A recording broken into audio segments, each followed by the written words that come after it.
এ পর্যায়ে আমাদের বিশেষ অতিথি আমানুল হক 21শে পদকপ্রাপ্ত ও নৃত্যগুরুকে আহ্বান জানাবো তার মূল্যবান কিছু কথা বলবার জন্য।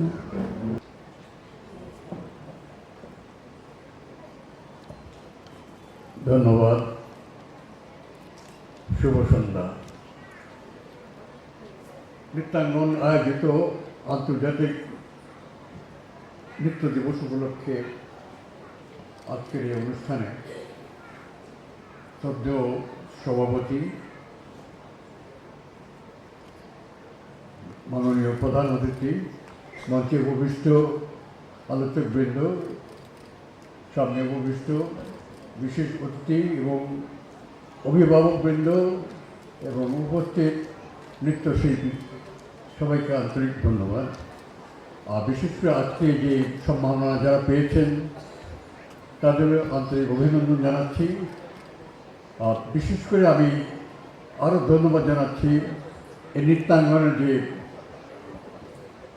প্রধান, সেই উজ্জ্বল, আমাকে স্নেহভাজন উজ্জ্বল, তার অক্লান্ত পরিশ্রমে এই সংগঠনটি এগিয়ে নিয়ে যাচ্ছে। আমি দেখেছি যে হাঁটি হাঁটি পা পা করে যে সংগঠনটা চালাচ্ছিল, এখন সে দৌড়াদৌড়ি করছে। আমি তাকে আরও অভিনন্দন জানাচ্ছি এবং দোয়া করি যেন ভবিষ্যতে এই সংগঠনটাকে আরও এগিয়ে নিয়ে যান। বাংলাদেশে নৃত্যের যে অবস্থা, একসময় যখন আমরা শিখেছি তখন খুব কষ্ট করে শিখেছি এবং তখন নানা রকম অসুবিধা ছিল এবং বিশেষ করে সামাজিক যে প্রতিবন্ধকতা ছিল সেগুলোকে অতিক্রম করে আমরা চেষ্টা করেছি, কিন্তু সে জিনিসটা এখন আর নেই। এখন পরিধি অনেক বেড়ে গেছে, সারা বাংলাদেশে আনাচে কানাচে পর্যন্ত নৃত্য ছড়িয়ে গেছে এবং নৃত্যটাকে সবাই ভালোবাসে এবং নৃত্য এত ছড়িয়ে গেছে যেটা আমাদের কাছে খুব আনন্দের বিষয়। একটা ছোট্ট দেশ, আমাদের লোকসংখ্যা বেশি, কিন্তু আমাদের সংস্কৃতিকে অনেক উন্নত হয়েছে।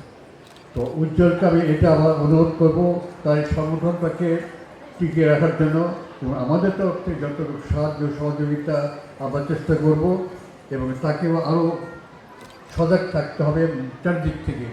বিশেষ করে এই শিল্পী তৈরি করা, আমাদের দেশে এই সংস্কৃতিকে যদি আমরা উন্নত না করতে পারি, সমৃদ্ধ না করতে পারি, তাহলে আমাদের দেশ কিন্তু এগোবে না।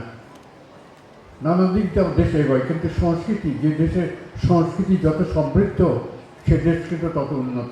এটা আমাদের খেয়াল রাখতে হবে। তো আজকে সবাইকে আবার আন্তরিক ধন্যবাদ জানিয়ে আমি আমার বক্তব্য শেষ করছি। ধন্যবাদ।